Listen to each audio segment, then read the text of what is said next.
Hello everyone, it's Jamal Thomas. Welcome to the Progressive Soapbox. So I want to thank Nick Brana for coming on first before I go into anything else. I am up running. Good. Yeah, I want to thank Nick Brana for coming on. I would like to thank the people who donated Super Cash. I guess it's not really a donation. I guess it's support of the show. Either way, I appreciate it. Thank you. And I would like to thank everyone who showed up and who liked the video. Nick is awesome and totally support what he's doing. So it's great. There's something else. I did a story just before I started the show on Chelsea Manning running in Maryland. Well, I was kind of rushing that story, and I didn't get all of that story in. So there's something else that I want to add to that particular story. So you guys know how I feel about Chelsea Manning. I think she is a fucking American hero. Look, it's not courageous to know you have a massive military backing. You mean $1 trillion. And you know that when you go into an area, you can pretty much decimate that area. And yes, you're leveraging a certain amount of bravery and everything else. So fair enough. But there is a different level of bravery involved in saying what we're doing is wrong. And I'm going to go countercurrent to everything that's coming in my direction on this moral certainty or this moral corrective that what we're doing is wrong. If we're in the United States and we kill somebody, well, that will be seen like a bad thing. That is a bad thing. Just because you're in another country, just because your country told you it was okay to murder a bunch of people you believe, that murder somehow becomes okay. Your country doesn't necessarily define when murder is right or wrong, even though under the law itself, it does. It allows for the government itself to murder and maim and everything else, particularly if those people are in a different country. That is a different question on whether it should and whether or not it's right. There's something to be said for somebody with the moral force to look at a situation, even though everything that they're ensconced in tells them one thing. They say, no, this is wrong. Just because I'm ensconced in this, just because they're trying to indoctrinate me into this particular idea of things, doesn't make it right. They were murdering people. They've murdered thousands of civilians. We've killed millions, or at least 1 million, in Iraq, as the estimates go. Chelsea Manning is a hero. A brave hero at that. It is not an easy thing to do. And she walked a harder path than most of us have to walk. She's running for Senate. She's running for Senate. There's an extra special bonus to this that I missed in the last one. That in rushing I didn't get to show. Chelsea Manning is running against the Democrat who was a sponsor to make the BDS, boycott, divest, and sanctions, illegal. Understand what I'm saying? You're in America, and they're trying to make protest illegal when that protest is aimed at Israel. The Democratic sponsor of that, Cardin of Maryland, or Democrat in Maryland, Cardin, was one of the sponsors of that particular bill. Chelsea is running against that particular guy. Meaning, not only is there the bonus that she could possibly win, meaning, essentially taking that seat, the person who she would be taking out of that seat was trying to do one of the most un-American things that you could possibly do, which was make protest illegal, because that protest would again against Israel. Take a look at this. This is, let's see. U.S. lawmakers seek to criminally outlaw support to boycott campaign against Israel. Think about how insane that is. Do you believe that your congressmen are representing you in this case when they're saying we need to outlaw, we need to criminalize? And I've done this story before, but the story is just mind-blowing. These guys are supposed to be your representatives. Do you believe that they're representing you when they're in Congress trying to pass legislation to make it illegal for you to aim or give support to a boycott, divest, sanctions movement that tries to stop Israel in the way that it's managing its open-air ghetto of Palestine, and to stop the occupation and subordination and subjugation of a certain people? Not to mention putting kids in prison. Torturing kids. Let's take a look at this. The criminalization of political speech and activism against Israel has become one of the gravest threats to free speech in the West. In France, activists have been arrested and prosecuted for wearing t-shirts advocating boycott of Israel. The UK has enacted a series of measures designed to outlaw such activism.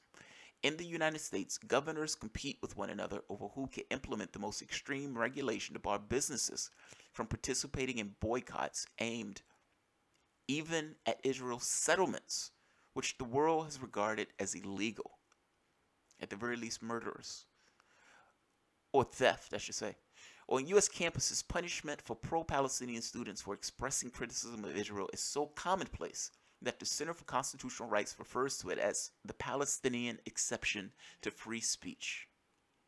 Think about that. A group of people is being subjugated. That group of people being subjugated is clearly in dire situation and dire straits, where their land is being stolen from them and the rest of the world sits by and watches. In order to enshrine the fact that their land is being stolen from them and they're powerless about it, and that the influence of the people who are stealing their land is such that they criminalize criticism. Hey, I don't like it that you're subjugating those people and stealing their land in that way. And it's not allowed to say that. It's not allowed to be pissed at that. They don't want to allow this thing of giving support to something that is clearly being ignored by the rest of the world. I mean, you literally have a settlement, or you have a colonization force that has nuclear weapons, that gets billions of dollars, and that is subjugating a group of people into an open air ghetto. The water reserves that those people have, those people are stateless. They can be dragged into prison under military law. I think it was like 90-something% convictions, including of children. There's a 16-year-old that after her family member got shot in the head, attacked one of the guards and essentially slapped him and is now facing charges. If I'm not mistaken, she's been indicted on 5 counts. This is routine. This is routine. And now they're trying to make it to the point where it's illegal to criticize them in this way. And in the home of the free, land of the brave, where free speech is in the first goddamn amendment, they're trying to criminalize that particular speech. Let's keep looking. This is fucking amazing. Land of the free, home of the brave, my ass. But now, a group of 43 senators, 29 Republicans, and 14 Democrats, leading by their values, want to implement a law that would make a felony for Americans to support the international boycott against Israel, which was launched in protest of that country's decades occupation of Palestine. The 2 primary sponsors of the bill are Democrat Ben Cardin of Maryland and Republican Rob Portman. The party here that I want to talk about is Ben Cardin of Maryland. And if we're lucky, an actual American hero would be taking his treasonous ass out of his seat. And yes, that's his treason. You're essentially attacking the First Amendment. He's literally trying to put in law that would attack this country. If you want to talk about enemies, foreign and domestic, that is a domestic enemy. That should not be allowed. The idea that this law would be brought up, or even a bill is brought up to do something like this, is scandalous. It's fucking scandalous. So yes, I want Chelsea Manning to take his ass out of his seat. So I wish you all the best. I will follow this particular story. I would love to see how this evolves. I'm hoping that her star power, and I say star power, that's too strong, or at the very least, the people who are on the left who actually support Chelsea Manning, I hope that will be enough to take her over the top, to take his ass out of that seat. This is a treacherous thing that somebody in the United States would be doing, literally criminalizing protests. Criminalizing protests. So I'm going to end it at that. This one wasn't going to be long. This was just kind of an addendum to the other one. Anyone guilty of violating the prohibitions will face a minimum civil penalty of $250,000 and a maximum criminal penalty of $1 million and 20 years in prison. Yes. Yes. Yes, it is. Palatine. I misspelled some. Chelsea Manning runs against Democratic sponsor of bill to outlaw support for boycott divest sanctions against Israel as RAE. Yeah, oh, that's about fine. All right. So this one wasn't going to be long. This was just a heads up. I just like the idea that somebody who would do something like that. may potentially be taken out of their seat by somebody who's an actual hero, who's literally put on a uniform, who actually went out to a combat zone, and who actually had the balls to go against what all of the propaganda that she was encountering while she was in that uniform. And I've met people who are in the military. The propaganda is deep. The stuff that they believe and say, man, it's fucking amazing. It's an amazing level of propaganda. I remember talking to one of the women who she served, and she was talking about Iraq, and she was talking about how she was killing Arabs because they attacked or killed her. I was like, but you're in their country. Well, that's not part of the conversation. It's like you're in their country murdering their people over something that never took place. There are no weapons of mass destruction in Iraq. And even if there were, you still shouldn't be in their country. It's their country. Propaganda is deep.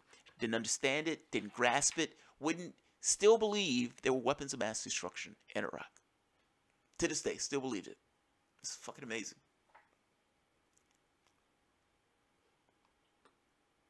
Had the balls. Space cyber, yes, I said that. I didn't, there was no pun intended on that at all. There's no pun on that. Civil liberty groups explain that it will punish individuals for no reason other than their political beliefs. Yeah, that's an article. It's just in the Guardian. I put both articles at the bottom. It's a mind-blowing thing. I couldn't believe it when I first read it. I read it and I was like, there's no way. There's no way. Like, imagine if Donald Trump said he wanted to criminalize something. I don't know what it is. He wanted to criminalize something. Said, if you said anything bad about Donald Trump, there are criminal penalties. What if Donald Trump said something like that? Imagine that. Donald Trump comes up and says, look, I want a law that says if somebody's anything bad about Donald Trump, anything bad with the word Trump in it, and they're going to be convicted with criminal penalties associated with it, they would laugh Trump out the room, or they would think he was fucking insane. Why is it okay with these guys? Why don't they look at Ben Cardin and think Ben Cardin of Maryland is fucking insane, or Rob Portman is fucking insane? It's amazing. That shit should be on the evening news. The moment that this came out, this should have been on the evening news. Democrats are trying to criminalize free speech. Republicans are trying to criminalize free speech. Fucking amazing. He is looking at libel laws. He's not going to get anywhere with it. People hate his guts. Now, just because law is often interpretation. So even though Trump is looking into the libel laws, and yes, he doesn't have a leg to stand on trying to change it, it doesn't mean he wouldn't instruct his people to interpret a particular way. Obama instructed the people to ignore certain laws, meaning in dealing with like DACA or something like that. If he can do it, isn't it the discretion of the president to have them interpret the law a different way, in the same way that you have a president interpret a law to ignore a law, if that makes sense? So, for example, Obama murders an American citizen abroad, which he did. Murdered his kid also. But he murders a citizen abroad with a drone, kills him, murders an American citizen. And the people are like, wait a minute, you just killed somebody. You just fucking killed an American. I mean, it's one thing if you murder Arabs. I mean, for the most part, the American public doesn't care if you murder Arabs. They're not that empathetic. But you just killed an American citizen. What grounds did you have to do this? How the fuck did you do this?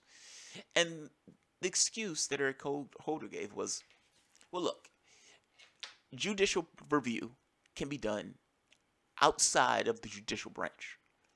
Meaning the president of the United States can hold this kind of judicial review, due process under law. It doesn't have to necessarily mean the judicial branch. And the press heard that and said, okay, and moved on to something else. And it's like, wait a minute, the president of the United States just said that he doesn't need the judicial branch, that he himself can make a determination on whether or not somebody is innocent, guilty, and whether or not somebody should be killed. How does that get a pass? That's fucking amazing. I mean, the president just gave himself amazing powers and just said, fuck off to the judicial branch. The press gave that a bypass. I remember watching that. I may not get the words right, but I'm saying, paraphrasing what's being said. And they gave that a pass. I mean, that's an amazing thing to say. For the president, for one branch of the United States to say, we don't need the other branch. When shit gets real, we ourselves can make a determination on due process under law. We can do it. We don't need anybody else. What if Trump did that? What if Trump starts saying that? Meaning, you know, there's certain things that take place. Trump says, no, no, we're going to do this. We're going to handle this. The last president of the United States set the precedent that we can murder somebody when we want to murder somebody because judicial review doesn't necessarily have to take place under the judicial branch. Donald Trump's presidency, Donald Trump's administration itself can make those determinations. When Obama was in office, I kept saying, you guys are okay with Obama doing this shit because you guys trust Obama. What about the next guy? What about the next guy? Now you have Donald Trump. Is Donald Trump going to articulate some of the shit that Obama did, meaning ignoring some laws, changing the meaning of others, and emphasizing others? I mean, it's like, shit, man. It's like, come on. Can't have it both ways. If one president is going to do it, the other president is also going to want to use those powers. We'll see. We'll see. The bill also extends the current prohibition of participating in boycotts sponsored by foreign governments to cover boycotts for international organizations such as the UN and the European Union. Luca Clemente, I'm not here. Is Luca Clemente being ironic? I'm not here. Michael Stapleton, we are A-okay with reserving our boycotts for Russia, Iran, and North Korea. Yeah, we can boycott them all you want. You can say anything you want about Ruskies, but shut your mouth about Israel. Shut your mouth about Israel. Mr. X Jamal, I thought this was going to end soon. You're still going. I'm only 5 minutes into after ending. I'm just 5 minutes in. Let's see. All right, yeah, I'm not going to keep this one long. I thought Trump was in favor of boycotts. Only when they're not against Trump. Only when they're not against Trump. If they're against Trump, oh, Trump hates it. Look into this law. I put the links at the bottom. Chelsea Manning, good fucking luck. You have all the support in the world from me, and I wish you the absolute best. Take his ass out of that seat. There is nothing more American than doing this anti-free speech stuff for some kind of interest that you yourself have, whether you're getting paid by that interest or otherwise. It doesn't really matter. There is no American public clamoring for you to take their free speech away. Imagine that, man. That's fucking amazing. It puts me in the mind of civil rights. Like, so you have a society that's okay with having blacks as being a second-class citizens. Whites, in this case, are, from their standpoint, in an upper strata of that particular society, so they think it's perfectly okay. If you ask somebody, whites, during the 1960s about civil rights, they would say there is no issue with civil rights. Everything's fucking awesome. The world is great. Everybody's loving one another. I mean, blacks love their station. I mean, we treat them real well. That would be what they would say. They didn't see an issue. The society itself had ingrained a particular point of view in the society. It liked the way it was. So from their standpoint, African Americans were perfectly okay. That was the hegemonic view in that particular society, and they were able to ensconce their perspective of the world into the society itself. So the fact that they were treating somebody like secondhand citizens didn't really apply. It wasn't something you needed to speak of, and it wasn't something you needed to mention. Mentioning it was a shocking thing. Oh my God, these people, they're saying we're treating people like second-class citizens. How dare they? How dare they say those things?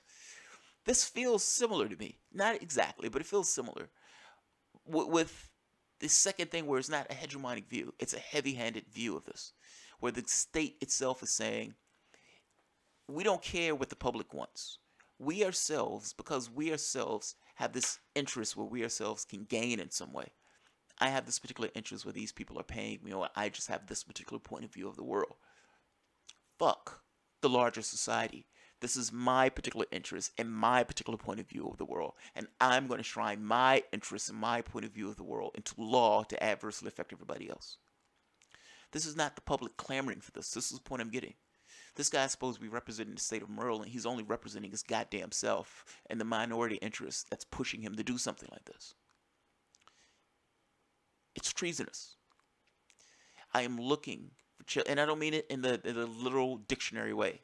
I mean it from the standpoint of you're doing something that is grossly against the nature of this particular country and against this particular representative government. And yeah, he should be taken out of his seat. So Chelsea Manning, good fucking luck. Get his ass out of his seat. And I will end it at that. Alright, guys. Thank you for coming. If you enjoy the content, of course, feel free to share, like, subscribe. But of course, you can always support the work through Patreon. Thanks, guys. 6 minutes extra. That's not bad. That's not bad, Mr. X.